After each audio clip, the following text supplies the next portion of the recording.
ठाकुर जी एक दिन खेल रहे सब सखान के संग, और खेलते खेलते इतने में श्रीदामा भागन लगो।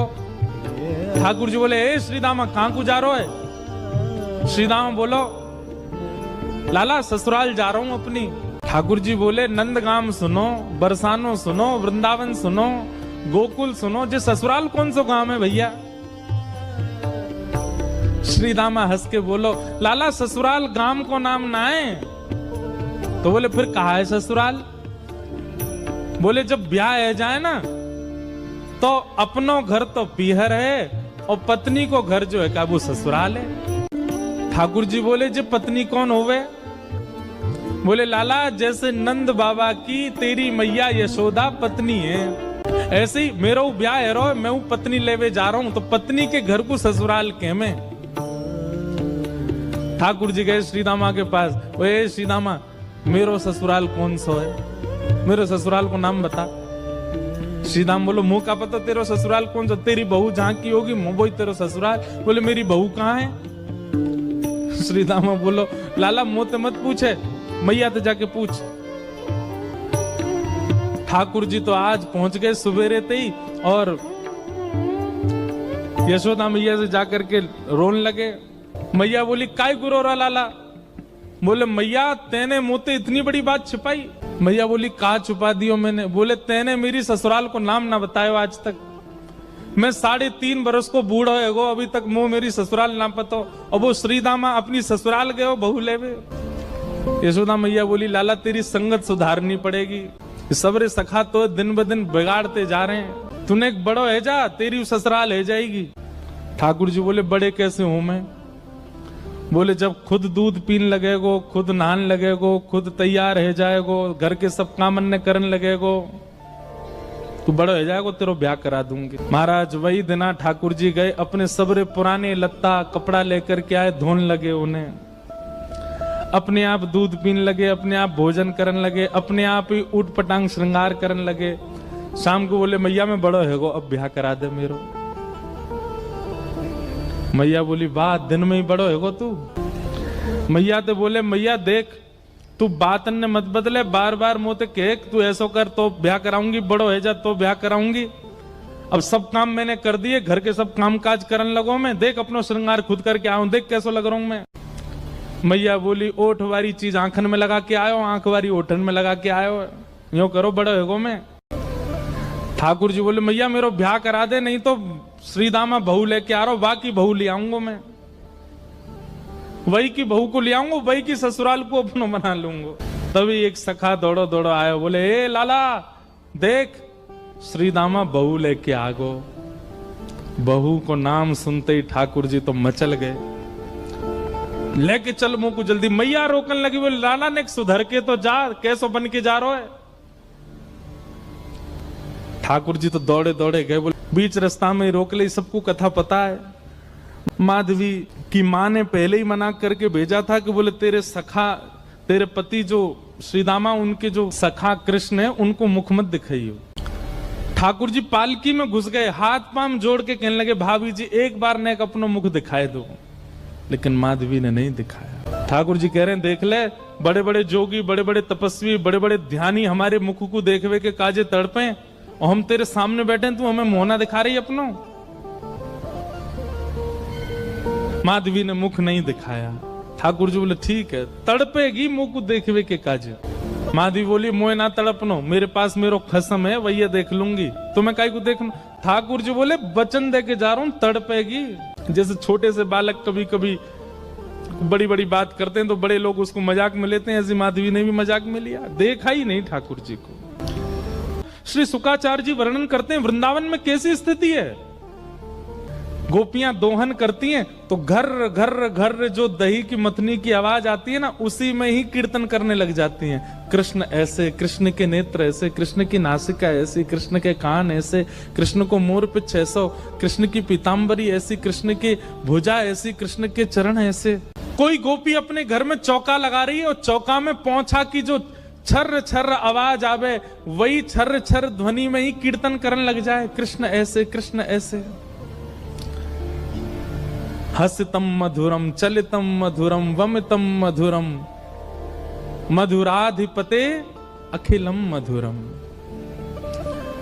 इन सबकी बातें सुनकर के मीराबाई, माधवी को ऐसा लगता है कि इन सब से तो मैं श्रेष्ठ हूं, कम से कम अपने पति की ही हूं, इन सब की तरह तो नहीं। पूरे दिन उस कृष्ण की प्रशंसा करती रहती हैं।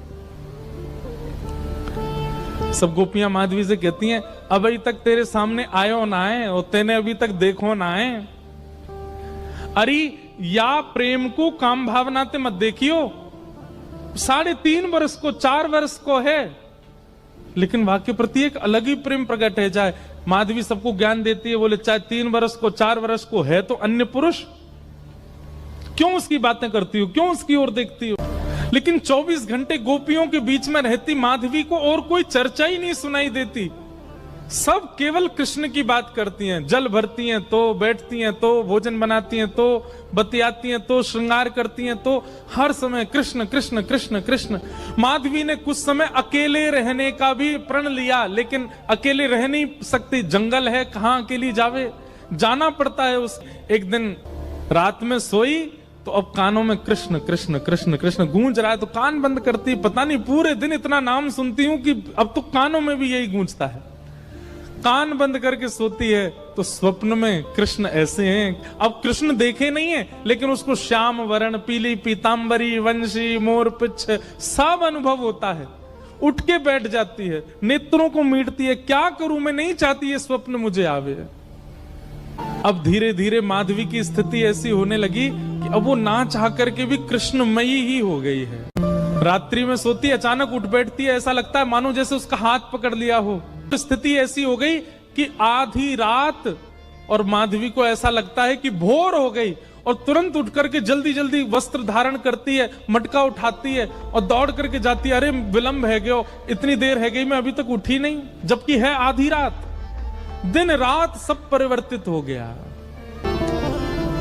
पहुंच गई यमुना तट, और यमुना तट जाकर के देखा एक भी गोपी नहीं है, तो माधवी को लगा कि मैं विलंब से आई हूं, सब शायद जल भर के चली गई हैं।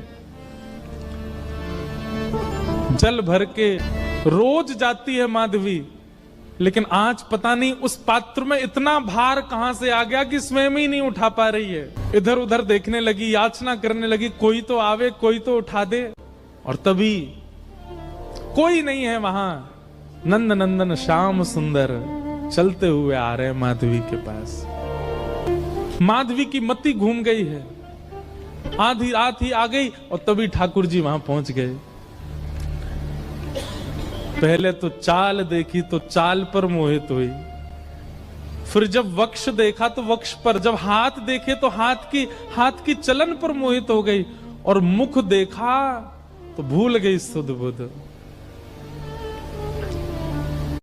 ठाकुर जी आए और आकर के मंद मुस्काए के बोले, हेरी गोपी उचाए ना पा रही, चल ले मैंने एक हाथ लगा दूं, उचाले याकू।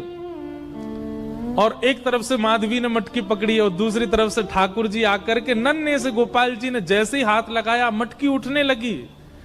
लेकिन मटकी पर नेक सहारा देते माधवी रख लेती, ऐसा नहीं। ठाकुर जी मटकी उछा के, जैसे जैसे मटकी उछ रही है वैसे वैसे ठाकुर जी लंबे होते जा रहे हैं, और बिल्कुल माधवी के नेत्रन के सामने आकर के खड़े है गए। कटाक्ष नेत्रों के सामने कोई गोपी टिक नहीं पाती, और माधवी को ठाकुर जी प्रत्यक्ष देख रहे हैं, सामने खड़े हैं कि। और वो एक क्षण के लिए जो रूप माधुरी का दर्शन हुआ, वो दर्शन देकर के ठाकुर जी खिलखिल करते हुए भाग गए वहां से। अब माधवी चाहती है कि पीछे भागे, लेकिन पैर स्तब्ध हो गए। माधवी चाहती है कि चिल्लाए कि रुक जाओ, पर बोल नहीं पा रही है। माधवी चाहती है कि इधर गए मैं नेत्र घुमा करके देख लूं, पर नेत्र घूम नहीं पा रहे। पूरा शरीर मानो जैसे एक स्थूल स्तब्ध एक मूर्तिमंत की तरह खड़ा हो गया है। केवल नेत्रों से अश्रु गिर रहे हैं, कुछ नहीं कर पा रही, बेसुध है माधवी। वहीं खड़ी रही तब तक जब तक भोर में गोपियां जल भरने नहीं आ गईं। अश्रु जलों से जल पूरा वस्त्र भीग चुके हैं माधवी के। और तभी सब गोपियां आई, आकर के देख, अरे ये माधवी ये पहले ही आ गई जल भरवे। सब ने जाकर के हिलाया स्पर्श के बाद भी माधवी हिल नहीं पा रही है, बस नेत्र लाल पड़े हैं, अपलक नेत्र हैं और नेत्रों से केवल अश्रु गिर रहे हैं। बोलना चाहती है, कहना चाहती है, चिल्लाना चाहती है, किसी को पकड़ना चाहती है, पर कुछ नहीं कर पा रही है। तब एक गोपी गई और जमुना जल लेकर के जैसे ही माधवी के मुख पे छिड़को, माधवी तुरंत सचल जैसी हो गई और धड़ाम से मूर्छित होकर गिरी। गोपियां सब उसके चरण मसलने लगी, हाथ पकड़ने लगी, सिर सहलाने लगी और जैसे होश में आई, होश में आती बस रो रही है और पूछ रही है वो कहां है, मोहिनी मूरत सांवली सूरत, वो कहां है।